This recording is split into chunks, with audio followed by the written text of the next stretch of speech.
On this episode of ResiWeek, we recapped Cydia 2016, from Cydia and Cydia EMEA combining to Amazon Alexa and other forms of voice control. All that and more, next on ResiWeek. The network for the AV industry. What are you listening to? This is AV. This is AVNation. This is AVNation. This is ResiWeek, episode 33, recorded Monday, September 19th, 2016. Huey, Dewey, Louie, and Viewey. ResiWeek is brought to you by our fine group of underwriters, companies like Access Networks. Welcome to ResiWeek. This is your weekly wrap-up of all the latest news and stories for the residential AV industry. I'm your host, Matt D. Scott, for AVNation.tv. Today, I'm pleased to be joined by my good friend Jason Knott. Jason, how are you? I'm great. Happy to be here. Thanks for being here. If you don't know Jason, he is the editor of CE Pro and one of our regulars. Then we have a newbie. A newbie. I think you're a newbie. Are you totally a newbie? I think you're a newbie. I'm a newbie. You're a newbie. So yeah. Really, really nice. Be kind, yes. Well, I won't, but everyone else will. This is Brooks Swift. He is the CEO of iPoint Solutions. How are you doing today, sir? I'm doing well. Enjoying this so far. Excellent. That's because we haven't started. Oh, nice.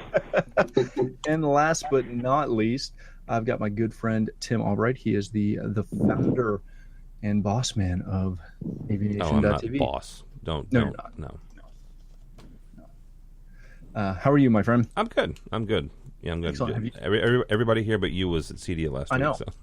Has everyone recovered? Is everybody happy? Barely. Getting my voice back. Yeah, that's yeah. the You know, thing. we drove all day yesterday and drank a lot of pop, so I'm so wired, so I'm good.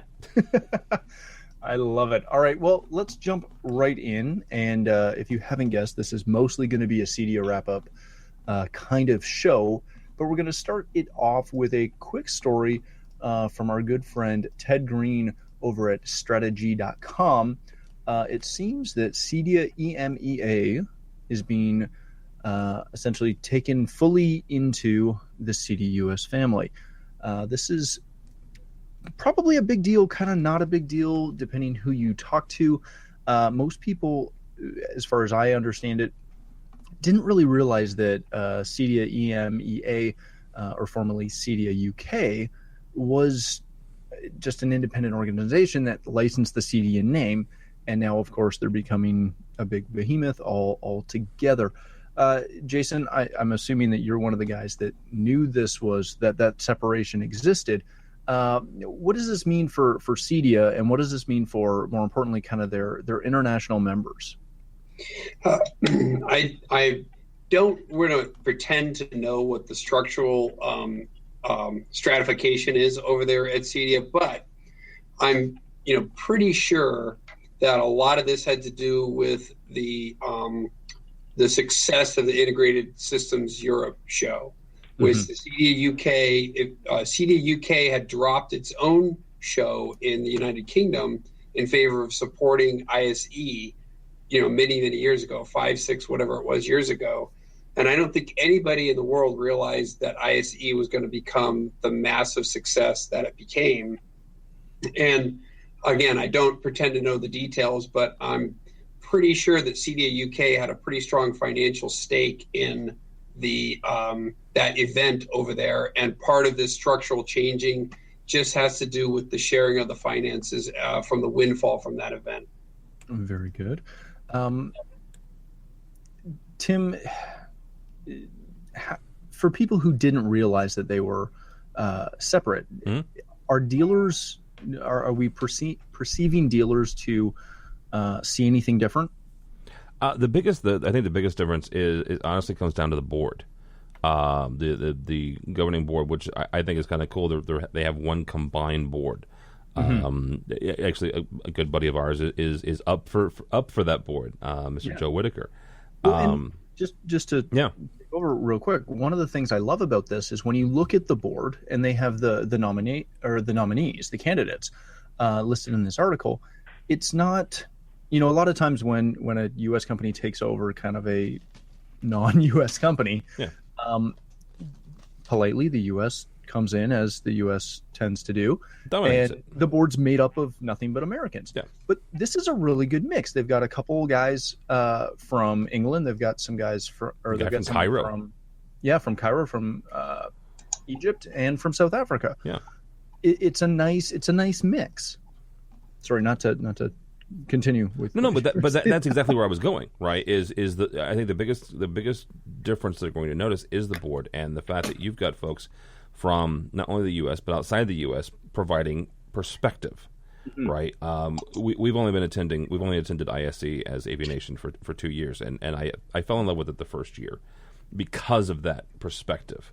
Yes. We have a number of both commercial and residential friends who attend it from the U.S. So U.S. integrators who go over to Amsterdam to attend the show for a number of different reasons. But one of those is that international, non-U.S. perspective on this industry. And I think that's going to be the biggest change that folks are going to see when it comes to their local organization, their local connection to CEDIA. My feeling and my understanding from reading this is that they're not going to see a difference there, which honestly, when it comes to the nuts and bolts, how residential dealers interact with CEDIA on a daily basis and a weekly basis, that's part of honestly a very crucial point, is that they don't see the difference. They don't feel any sort of difference. But when it comes to the governing and this board here, I think that's going to be one of the biggest difference, and a positive one at that. Very good. Now, Brooks, as a manufacturer, does this affect you at all? It's hard to know at this point. I mean, we've just, in fact, talked to a couple of different people about what are our marketing plans internationally, and at this point, we really didn't have any. We're very U.S. focused, but a situation like this might open the door and make it more conducive to marketing to the UK and the European countries over there. I don't know. At this point, it's hard to tell, but that's all I could comment on for somebody who's just really focused in the U.S. by having a CEDIA that is more internationally focused. Make that an easier transition. Well, yeah, it kind of keeps, especially for a firm like yourself, it gives that ability to easily scale your marketing globally with it all under one roof. Right.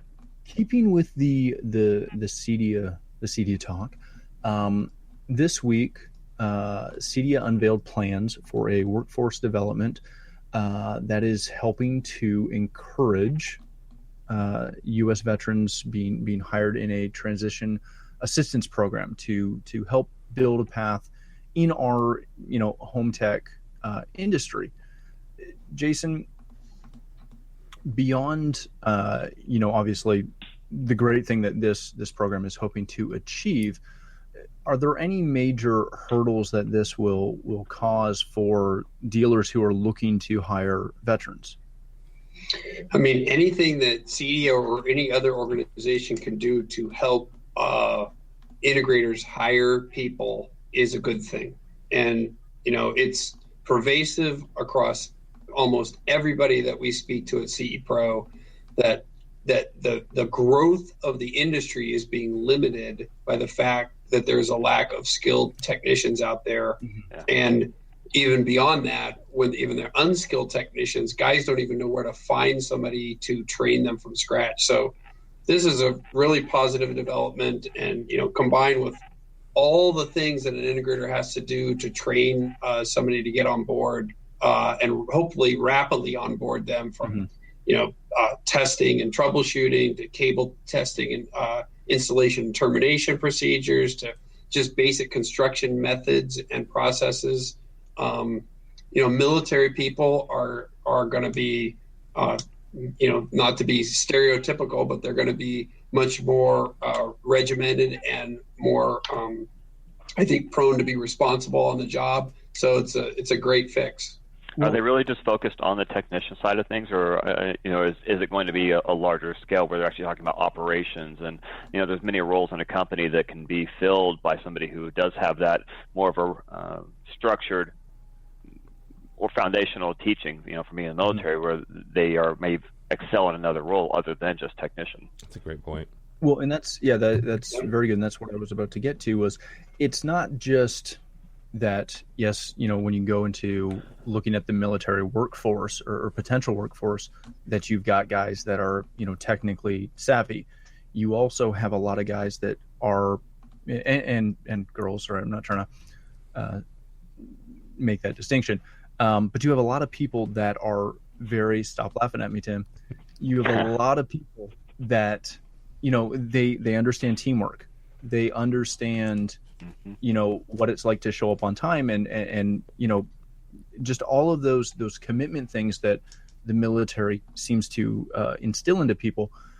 This, to me, just seems like something that is not only a good thing, but a great thing, considering how hard it is, even for us or myself as a integration owner, finding dedicated people for the workforce is incredibly tough. Brooks, I'm assuming that's kind of the same thing that you guys run into.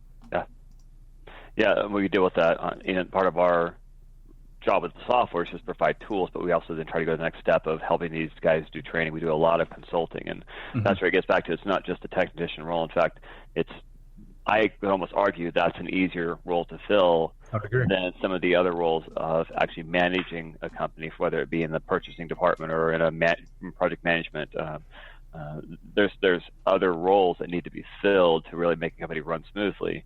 Once it grows beyond just the few guys out there, if your company's got structure, those other structural components are very difficult. And I see our company struggle, if just as much, if not more, with those other positions than just the technician department. So. Yeah, traditionally it's pretty. I'm not going to say it's easy, but it's much easier to find somebody who can pull cable than it is who can do all the other things that you need in a business to be successful.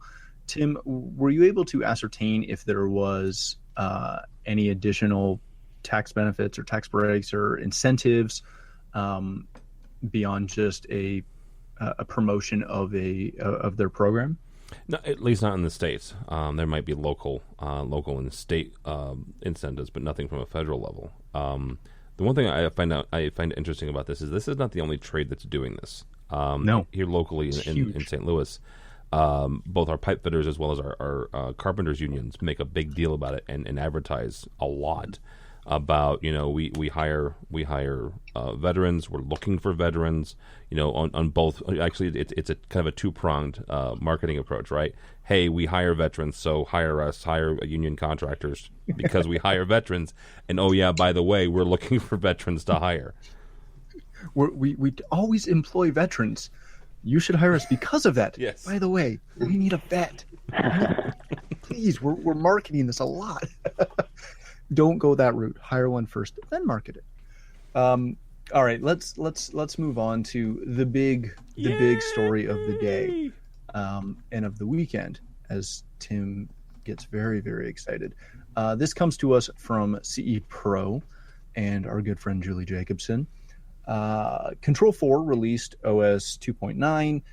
It's a lot of integration stuff, but the big words that you're probably seeing on your screen right now with that lovely photo is it integrates with Alexa in the US, not in Canada. But in the US, it integrates with Alexa. This was not even arguably, this was by far the biggest announcement or technology that was found all across the floor. Was everyone who had Alexa integration was promoting the heck out of it. And let's be clear, it wasn't just Control 4. Well, no, that's why I said it's everybody who had it. Control 4 had it. Crestron had it. Lutron had it. Who else did we? Sonos. Yeah, Sonos Elan. has it.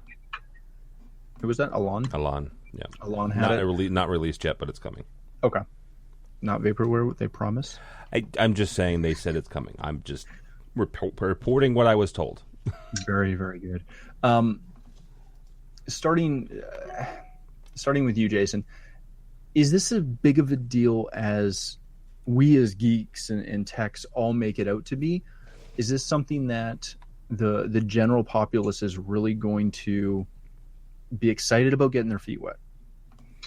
To me, yes. I think that it's voice control is a great motivator. I was mentioning to you in our household, since we got Alexa, the amount of interaction with what we've got in the home, from lighting control to music to to everything has increased phenomenally, and everybody in the family loves it. But I think it goes beyond just Alexa to, what I kind of, I guess, lovingly might call the fourth nephew of Donald Duck, Huey, Dewey, Louie, and Viewey, voice user interface. That's the new acronym, Viewey. But it wasn't just Alexa. I mean, there was, Josh AI was there making a splash with Meridian and Crestron, Lutron, Sonos, Nest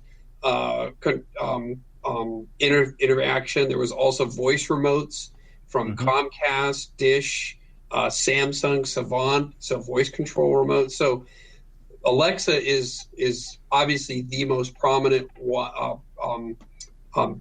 participant in the category, but it's way beyond that. Now,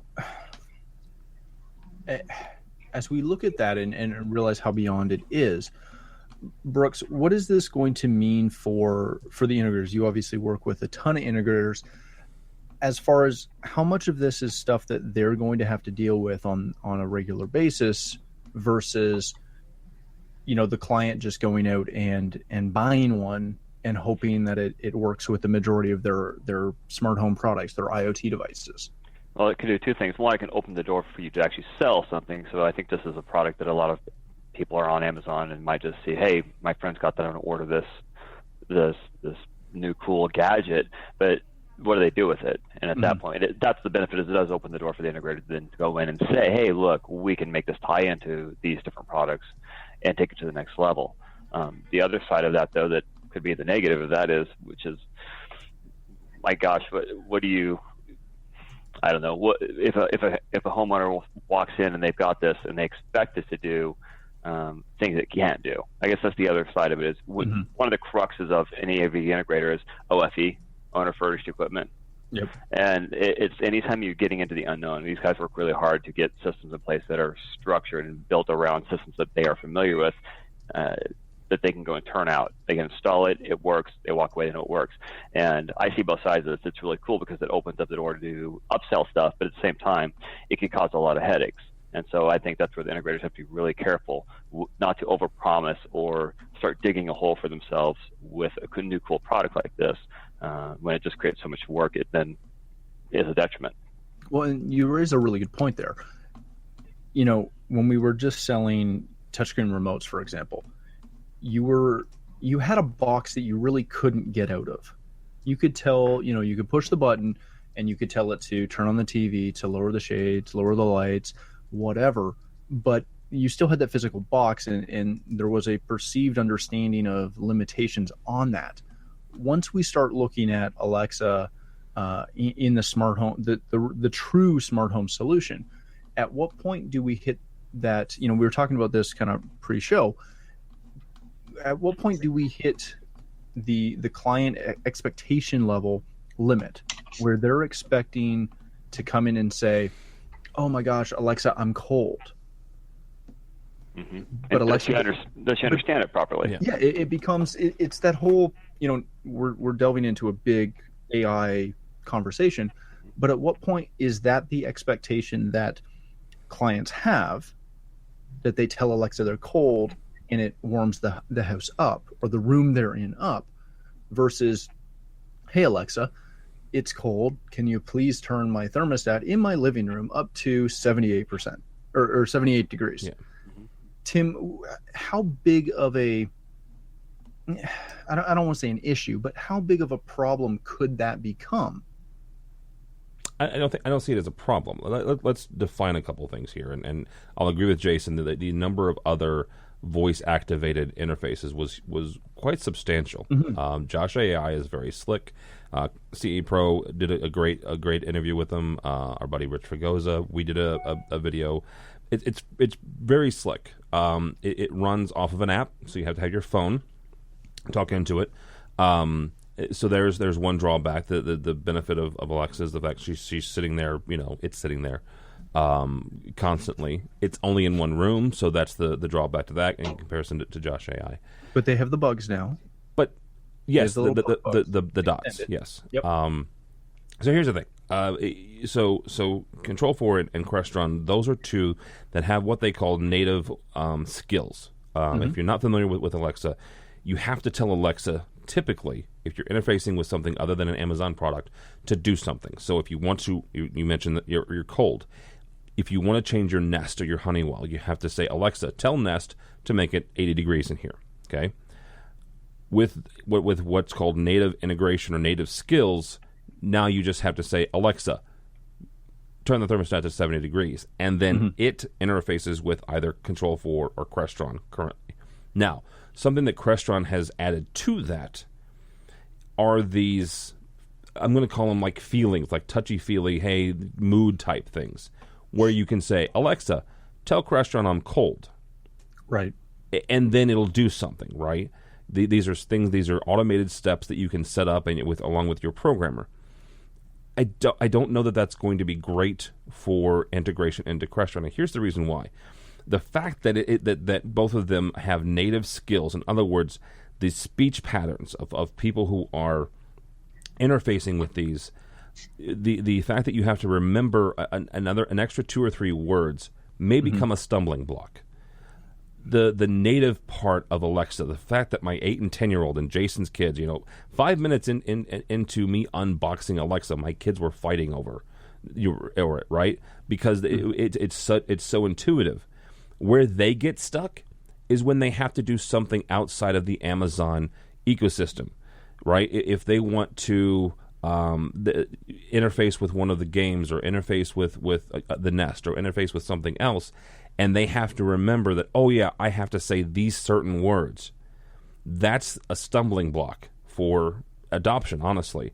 So what's going to happen is, in my opinion here, is that the more native you can make it, the more native speech you can make it, the more successful it's going to be.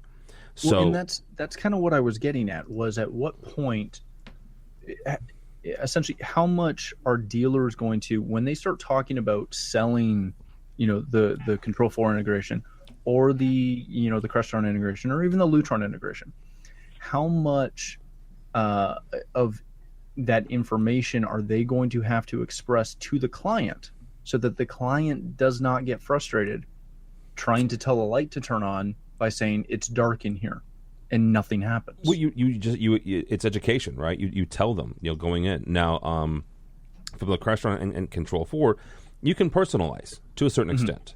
You can say, because they all have lighting scenes and they all, have groups and stuff like that. You can say, you know what? How do you want to tell the kitchen to turn on? You say, okay, Alexa, turn on the kitchen lights. Okay, or do you want to say, Alexa, turn on the kitchen? One of the nice little automation pieces, and again, I'm a big control guy, is both of them had the example of Alexa, good night, right? Where Alexa interfaces again with your given control system, locks the doors, lowers the shades, turns off all the lights, this, that, and the other, and sings you Kumbaya on from Spotify. Things like that are already starting to be built in. So I can see a day when eventually you can tell Alexa natively, Alexa, I'm cold, and have those automation pieces put into place. Now, one of the things that this article talked about, just kind of getting past the Echo side of things, was their Z-Wave support. Jason, now that they're announcing true integration with Z-Wave, is this just an expansion of their obviously their ecosystem, or is this a big step in the right direction because they're now getting proper feedback and all the two-way control natively, as if that Z-Wave, that third-party Z-Wave device, is one of their built-in devices? Yeah, and Z-Wave announced at the show a dealer toolkit that dealers can use to monitor the network also. So now we're seeing, there are so many trends. We could be on this call for like 5 hours, guys, and never get into all the trends that were at the show. But that whole monitoring of the network is another big trend that was coming out of the show. And in fact, at the very bottom of that article, what I think ultimately may be even more important than the Alexa announcement was the last couple of paragraphs of Julie's article talked about the Control 4 and the Foresight service plan deal that currently most integrators package the first year. Then when it comes time to have to resell that service in the subsequent years, they haven't done so well because most integrators are not very successful at selling service. And Control4 announced, guess what, guys? You don't have to sell Foresight anymore. Now we are going to sell it directly to your customers for you and kick you back the same commission fee that you were going to make as if you had sold it.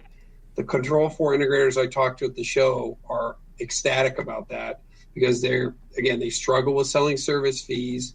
So now they're still going to get the same cut of revenue that they were getting. But look at it from Control4 standpoint now. They have just turned this company from a company that's 100% dependent on the integrator to creating a recurring revenue stream with consumers directly to them. Brilliant. Well, and I think they're taking it a step further. We've been being bombarded for the last couple of CEDIAs and even at Infocom by all the manufacturers telling us and encouraging us as dealers that you've got to get RMR going. And this is, and I may be wrong on this, but this is the first company I've seen that is, kind of saying, hey, you need to get your RMR in place and we're going to help you do it. We're going to find a way to renew these people and kick you back. Am I wrong in seeing that, or are they? Yeah, I mean, they're potentially the first ones. There's as far as I know, they're the first ones who are saying I guess ExpressAlarm.com might be one that is doing that already, in that they have a direct relationship with the customer also, and then they remit a fee back to the integrator. Right. Okay. But you look at there was IHG has with its Envision platform has really been pushing guys to get into the service business. There was a launch of a system called Integrator Service Desk by a company called One Vision Resources, where they will actually become the service support function for integrators. And again, remitting the integrator sells their service. There's a share fee. Snap AV with the Oversee Pro launch announcement at the show. So this whole managed services category is finally coming to fruition, and I think it's going to these guys are finally learning that the alarm model that has been so successful for so many years can work to a certain extent in the custom integration market. No, that's very true. I've got one last question for the panel. Leading into this show, there was a lot of scuttlebug about Sonos. They were getting direct integration with Control4 and Crestron and Lutron and a couple other partners. But then all the Alexa stuff came out, and that kind of seemed to kill it for Sonos. They did not have the buzz that everybody else did with Alexa. Is that something that will hurt them in the long run? No, I don't think so. I mean, I think that trade shows are weird, right? You've got announcements that typically will happen a day or two beforehand. The news cycle, at least in our industry, is pretty static. You things happen, and then you have a 2 or 3 day lead time. Me personally, again, I come from programming. I come from automation. I hooked onto Alexa as, holy cow, you've got all these things. And it was something that came kind of out of left field, right? Sonos was one of those things that at least from the people that I was talking to, was coming eventually. People, hey, just hang on. That the Amazon Echo thing just really kind of, took me by surprise. And then, like Jason said, you had all these other folks who were already doing pretty good voice control. So the fact that this is a segment and a technology that, honestly, this was kind of the CEDIA where voice control kind of came into its own as a good, viable option in the residential. So that hits that whole thing of, is that something that, because obviously Sonos had it, is that something where... But not really. I mean, here's the thing. Sonos... Well, that's what I mean, is they didn't announce anything big. They weren't flashy with it. They were flashy with these other integrations that then got lost. I think it got lost. They were busy. I mean, they were not hurting. No. Trust I'm me. sure they weren't. Well, and they have a white sub now. Well, yes. So there's that. I guess it's one of those things where for the last couple of years, we've gone to Cedia and we've kind of known what was coming. Everybody kind of has that expectation of somebody's showing this, somebody's going to announce that. This year, we kind of expected all of that and expected a lot of push, or at least I did, from Sonos with some of their new integration because they've been so standoffish with that. And we've talked about it for 2 or 3 shows now about some of the stuff that they're doing. And then again, just as I said, voice control came out and everything got lost. I find it very interesting. But yeah, I don't think ultimately it's going to affect Sonos at all. No. Yeah. And I think 5 years from now, or maybe even less, we'll look back at this conversation and maybe even laugh a little bit about what a big deal we were making about voice control, because ultimately it's all about the sentient home, the home that senses you with facial recognition cameras and sensors, and is linking directly to your social media and accessing movies that you've seen and that I've seen. I mean, it's going to be so.